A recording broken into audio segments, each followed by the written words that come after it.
Imagine you walk into a store and see two identical loaves of bread. One is $5, the other is $6. You would never in a million years choose to pay the $6 just because you have a long-standing relationship with that specific loaf. That would be irrational. Yet, every single day, millions of people do the exact same thing with their labor. They stay in a job paying $60,000 when the market is screaming that their skills are worth $80,000. We call this loyalty. Economists call it a massive misallocation of capital. If you have been at your company for more than 3 years, and your raises have been hovering around that standard 3% mark, you are likely paying a loyalty tax. You are subsidizing your employer's bottom line with your own potential net worth. Today, I want to take the emotion out of the resignation letter. I want to look at quitting not as a failure or a bridge-burning exercise, but as a pure math problem. We are going to calculate the expected value of staying versus the expected value of switching, and I am going to show you why walking away is often the only move that makes sense for your bank account. I am Tom, and I spend a lot of time looking at the numbers most people find boring, so that you do not have to. Before we dive into the Chicago Fed data and the actual calculus of a career move, I have a small request. Researching these deep dives takes dozens of hours of sifting through labor statistics and financial reports. If you find value in seeing the world through a spreadsheet, hitting that subscribe button is the best return on investment you can make today. It tells the algorithm that logic still has a place on the internet. We are building a community of people who would rather be rich than look rich, and I would love to have you along for the ride. Now, let us talk about why your current employer is probably the worst person to ask for a raise. To understand that, we have to look at the massive gap between what people earn when they stay put and what they earn when they jump ship. There is a prevailing myth that the path to wealth is paved with gold watches and 25-year anniversaries at the same firm. The data, however, tells a very different story. Let us look at the numbers from the Chicago Fed. They found a remarkably strong relationship between job switching and nominal wage growth in the United States. In fact, they noticed that higher quit rates actually lead higher wage growth by about 6 to 12 months. When people start quitting, companies start paying. But here is the kicker. The pay jumps mostly go to the people leaving, not the ones staying behind to do the extra work. The St. Louis Fed backed this up, noting that job changes explain about 1/3 of all early career earnings growth. If you stay in the same seat, your earnings are generally stable. Stable is a nice word, but in a world where inflation is eating away at the purchasing power of every dollar you earn, stable often means you are actually getting poorer in real terms. In the UK, the Office for National Statistics found a similar pattern. While job stayers might have higher average hourly wages because they are older and more experienced, the actual growth in pay is significantly higher for the changers. You are trading your growth for a sense of security that might be more fragile than you think. If you need more convincing, look at a 2025 survey from Wealthify. They found that job hoppers, people who switch jobs 4 or more times in a 10-year period, earned 31% more on average than those who stayed put. 31% is not a rounding error. Over a career, that is the difference between retiring in your 50s and working until you are 70. Another deep dive on LinkedIn synthesized UK evidence and found that individual moves tend to give 7 to 10% raises. Compare that to the median 3 to 5% annual raise for stayers. If you do that math over a decade, the switcher adds over £100,000 to their lifetime earnings. I have noticed that people often feel guilty about leaving. They feel like they owe their boss something. But your company is a business. They are buying your time at the lowest possible market rate they can get away with. If you are accepting a 3% raise when the market rate for your role has jumped 15%, you are essentially donating 12% of your salary back to your employer.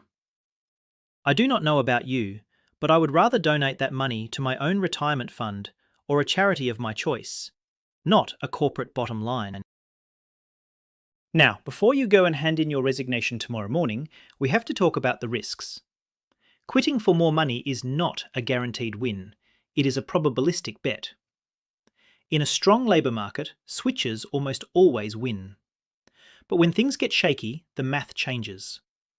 In 2025, data from the Atlanta Fed and CNBC showed a brief period where stayer wage growth actually outpaced switchers. This happens because in a deteriorating market, companies stop competing for new talent and focus on retaining what they have, while new offers become more conservative. Furthermore, a St. Louis Fed analysis pointed out a sobering fact.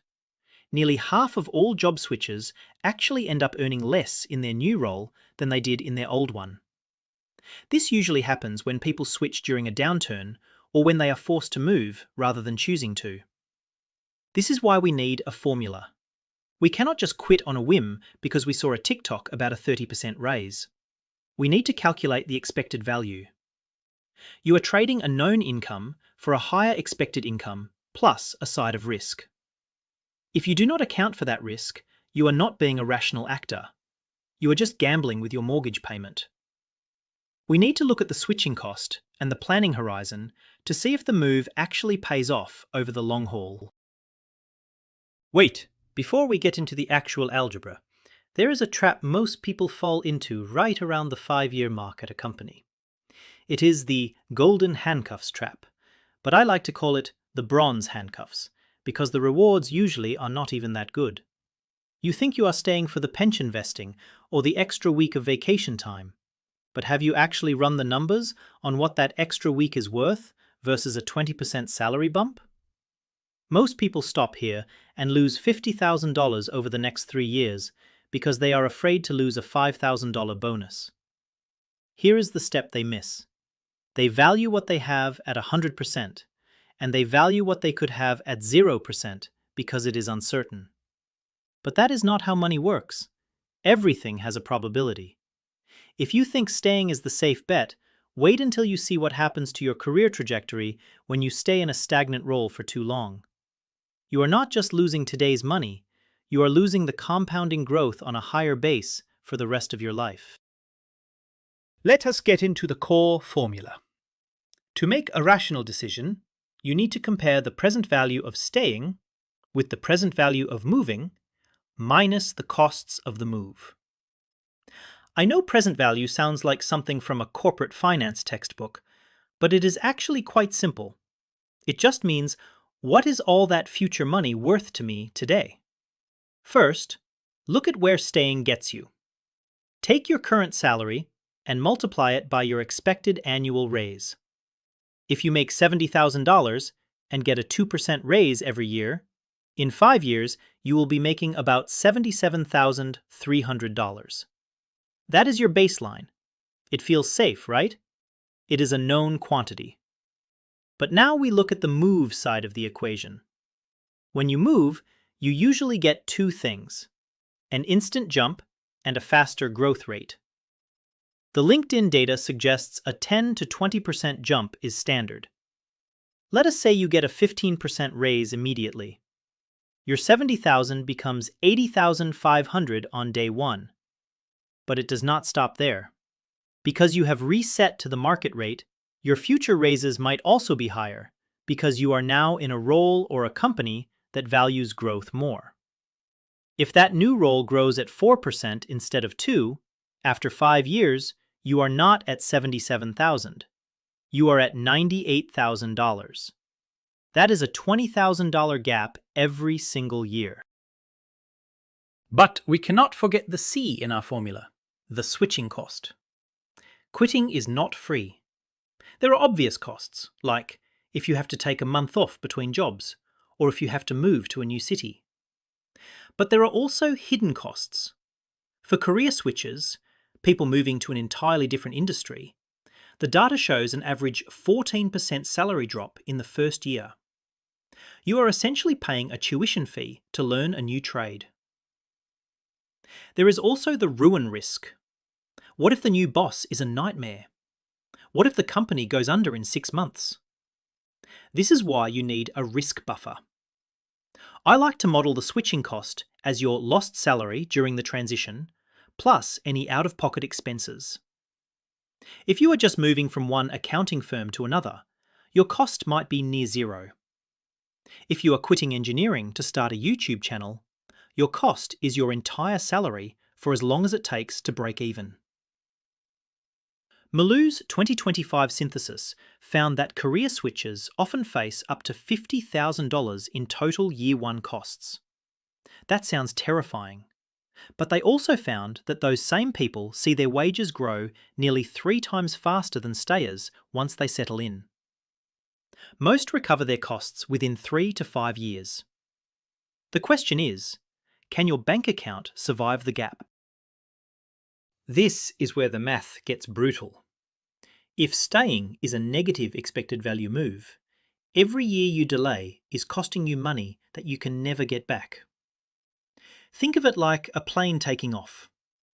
If the nose is angled at 2 degrees, you will eventually get high, but it will take forever. If you can angle it at 5 degrees, you reach cruising altitude much faster. The difference between a 2% raise and a 5% raise seems small in year one, but because of compounding, the gap widens every single year. If you can get a 15% jump and better growth, and you choose to stay just one more year to be safe, you are not just losing that 15%, you are losing the compounding growth on that 15% for the rest of your career. In our example, delaying that move for just 2 years could cost you over $30,000 in cumulative earnings over a 5-year window. And that is assuming you eventually make the move. If you never make it, the loss is in the hundreds of thousands. Staying is a negative expected value bet when your current raise rate is low, and a new role could pay back your switching costs within 3 to 5 years. If the math says go, and you stay because you are comfortable, you are paying a very high price for that comfort. You are essentially renting a sense of safety using your future retirement as collateral. We are about to get into a very simple heuristic you can use to skip the complex math. But first, I need to address something most people miss. We will get to the exact 5-year doubling test in a minute, but first, we need to fix the leak in your market research. Most people look at job boards to see what they are worth. That is a mistake. Job boards show you what companies want to pay, not what they have to pay.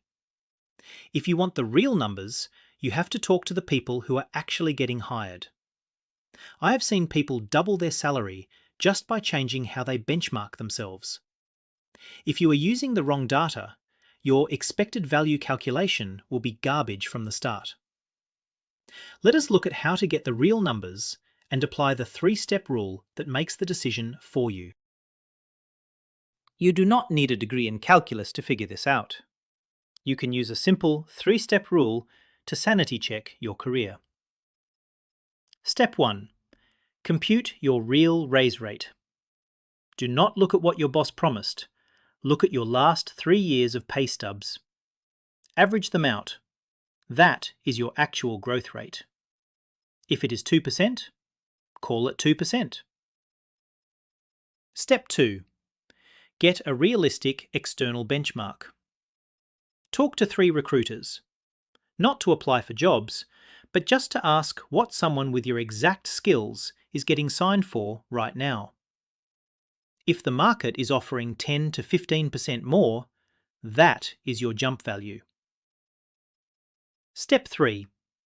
Apply the 5-year doubling test. If staying in your current role will give you less than a 15% total increase over the next 5 years, which is common if you are stuck in a slow-growth company with no promotion path, and a move would give you 30% more in that same time frame, then staying is mathematically indefensible. You are essentially choosing to be poorer. I know that sounds harsh, but the numbers do not have feelings. If you can get a raise from moving that is at least 5 times your current annual raise, you should be looking for the exit. It is a simple ratio. If the jump is 5 times the raise, the math says go. Let us walk through that 5 times rule with a real example. Say you make $80,000 and your annual raise is a standard 2%. That is $1,600 extra a year. 5 times that raise is $8,000. So, according to the rule, if you can find an external offer for $88,000 or more, you should seriously consider quitting. Why 5 times? Because that jump accounts for the risk and the switching costs. It covers the new guy stress, the potential for a bad culture fit, and the loss of seniority. If the raise is only 3%, it is probably not worth the hassle. But once you hit that 5 times your raise threshold, the math starts to heavily favour the switch. This is especially true if you do not see a clear path to a major promotion where you are. Promotions are the only way stayers can keep up with switchers. But promotions are often political and outside of your control. An external offer is a market reality. One is a hope. The other is a contract. I have found that people who wait for the internal promotion often end up waiting years for a title change that comes with a smaller raise than what they could have gotten on the open market 2 years earlier. You are waiting for permission to earn more, while the switcher is just taking it. Now, some of you might be thinking, what about internal moves? Surely it is safer to just move to a different department. Conventional wisdom says this is the best of both worlds. You get a raise and you keep your tenure. But Wharton research via Kelly Services shows a fascinating flip side. External hires actually get an 18 to 20% salary premium over internal promotes. Companies pay a new talent tax to bring people in from the outside. However, there is a catch. Those same external hires tend to get lower performance ratings and have higher exit rates in their first 2 years. They are paid more, but they are under more pressure and they do not know where the metaphorical bodies are buried.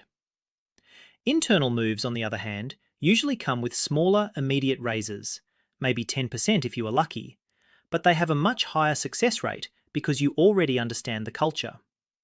So the math of quitting becomes a choice between a high-risk, high-reward external jump and a lower-risk, lower-reward internal shuffle. If you are early in your career and have a high risk tolerance, the external jump is almost always the better mathematical play for long-term wealth.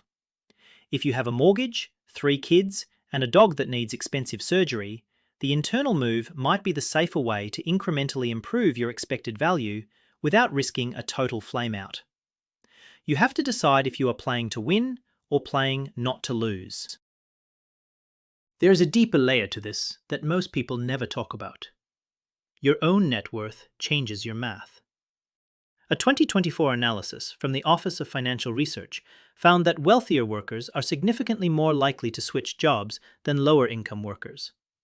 This is not because they are more ambitious, it is because they have the capacity to absorb risk. If you have a year of living expenses in the bank, the ruin risk of a new job not working out is just a minor setback. If you are living paycheck to paycheck, that same risk is a catastrophe. This creates a poverty trap where the people who most need a 30% raise are the ones least able to rationally pursue it because they cannot afford the switching costs.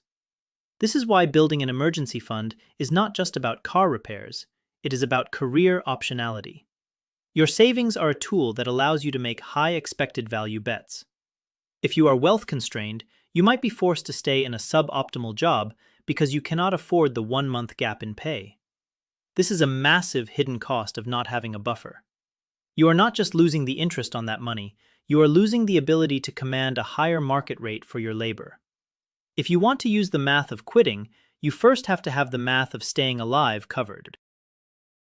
If you think the pay gap between stayers and switchers is bad, wait until you see what happens when you quit to build something of your own. This is the ultimate negative EV short-term move that can lead to an infinite EV long-term result. We are going to look at a real-world case study from a guy who walked away from a $50,000 engineering job with only $140,000 in the bank. Most people told him he was crazy, But if you run the numbers on his runway and his skill-building compound rate, his move was actually the most rational thing he could have done. We will break down his exact spreadsheet in a moment, but first, a quick word for those of you who want to dive deeper into these kinds of models. If you are the kind of person who likes to see the raw data and the logic behind every financial move, you might want to join the Optimizers. By clicking the Join button below, you become a member of the channel. Members get priority replies to their comments, which is where we usually have the best debates about these formulas. And you get those custom sketch badges next to your name. It is a small way to support the deep dive research we do here, and ensure we can keep producing content that values math over hype. It is essentially an investment in better data for your own decision-making process. No pressure, the videos will always be here, but if you want to be part of the inner circle of the people actually running these numbers, we would love to have you.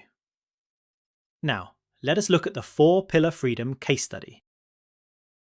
In the personal finance world, the question is often, at what point does staying in this job slow down my path to freedom so much that quitting to build something is the better bet? Take the example from 4-pillar freedom.